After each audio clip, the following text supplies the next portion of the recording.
This is the final word for all out cricket, fueled by Kookaburra Cricket. I've got Dirk Nannes with me here. I'm Adam Collins at the end of a riveting, spectacular test series between Australia and India. The hosts of 1-2-1, Dirk, but gee, what a place to play test cricket here in the Himalayas. What a wonderful finale, despite the result. What a cracking spot for cricket. I could quite happily come back here 6 or 7 times a year for a test.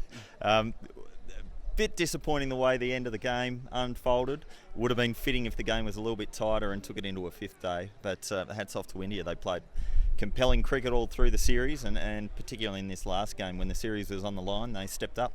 Yeah, it deserved the grandstand finish after the close test matches we've had all the way through, that push and pull hour to hour, but we didn't quite get it here at Dharamsala, principally because Australia were all out for 300 on day one. No Virat Kohli, Steve Smith won the toss, elected to bat, but they couldn't capitalise despite the captain making another wonderful 100. It's a sensational 100, wasn't it? It was disappointing given where they were in the game. 1 for 130 and lunch on the first day, absolutely flying in terms of run rate. To finish with 300, you'd be really disappointed with that. And I think if you look back, the second innings, yes, that's disappointing, but imagine still if you had 80 runs, 100 more runs on the board. Suddenly you've got something to bowl at, even with that second innings collapse. And who knows what would have happened. Ajinkya Rahane was able to come out today and play IPL cricket, basically, because there's no pressure on him, and he could go out and do that and know that if he lost a wicket, India was still well ahead of the game. Yeah, it was a pitch that stayed true the whole way through. It was Smith's 20th Test 100 in 54 Test matches, so depending on how you measure it, he's the 3rd or 4th fastest ever to get to 20 Test tons, giving you some sense of the dominance he has in world cricket at the moment. Australia go out there to bowl. They needed quick wickets on day 2. They were able to make regular incisions, but not quite regular enough for India to build towards a first innings lead, and especially a late partnership involving Ravinder Jadeja, the off-spinner, who made a quick fire 60 and really ensured that India would go in with the advantage after the first innings. He was excellent, wasn't he? Backed up his bowling with some good batting in a time when India could have folded, but he came out, and it was actually his counter-punching, his ability to clear the fence and play aggressive cricket to really take the attack to Australia when they could have easily ripped through the lower order. And that first session of day, where were we? Day 3? Two, yes. Long time ago. Yeah, that first session was a huge step towards India winning the game. Yeah, India said it was the hardest session of cricket. KL Rahul, who made yet another 50 there. He made 5 or 6 50s for the tour, all told. He made over 400 runs. We can't leave him out. He said it was the most difficult session of cricket he played on morning 2. Australia bowled really well with Hazlewood and Cummins. Nathan Lyon took 5 wickets, but again, just not enough runs in the first innings. So they went and had another crack, Australia, 32 behind after cleaning off the tail.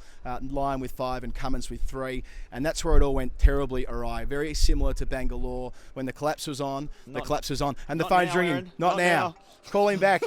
Call him back. He's got a video to do. Can't you see?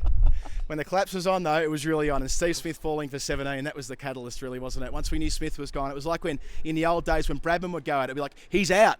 That was the level of shock we had in the press box when Steve Smith fell and chopping on for 17. What a challenge the Indian bowlers provided. Yes, Steve Smith's wicket was the start of the real rot. Australia 3 wickets behind, even before passing India. And just the way India were able to really pressure Australia the whole way through. I thought Australia's bowling was a little bit off. They didn't provide that pressure, particularly with the new ball, but India didn't let up. Umesh Yadav has been a superstar. The spinners, Kuldeep Yadav on his first game, but also Jadeja and Ashwin, they just didn't let Australia off the hook, and it showed. Yeah, we neglected to mention Kuldeep Yadav, the left-arm wrist spinner, taking 4 wickets in the first innings, racing through the middle order, which was really the prompt for what happened on that day 1. In the second innings, it was the usual suspects. It was Umesh Yadav, who's had a fantastic series, Ravi Jadeja, Ashwin a couple of wickets. You know what it's like. You know what it's like when you come to India in the second innings. You know what you're going to get. Australia all out 137.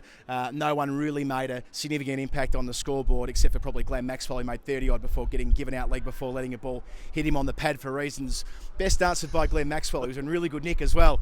But then it left India only 106, and well, they came back today needing 87, and it was a bit of a procession. Absolute procession. I think Australia missed a trick. First over from the far end was O'Keefe bowling.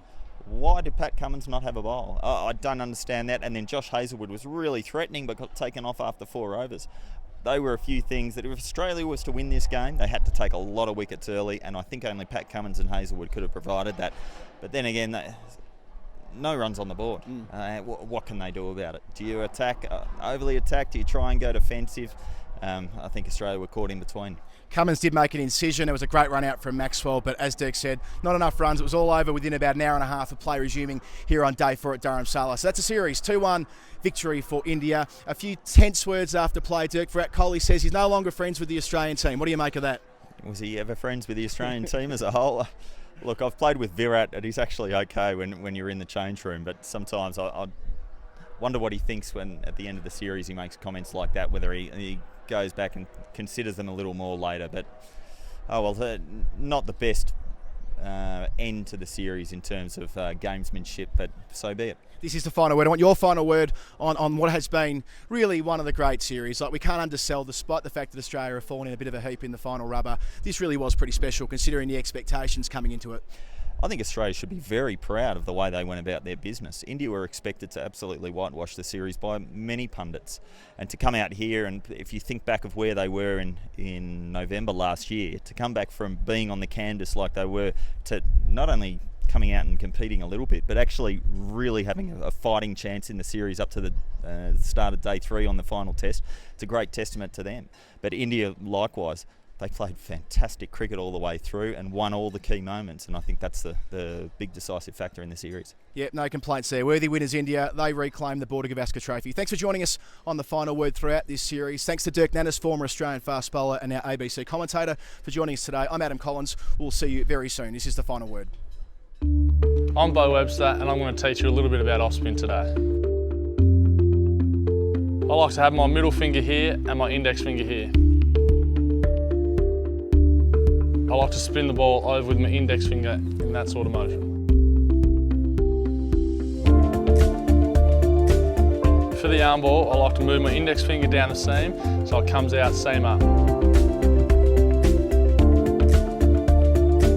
I spin the ball out of my fingers with a bit of an up and over grip so it gets a nice dip and bounce into the batsman. I know when I'm bowling well when the ball's going above the eye line and dipping before the batsman.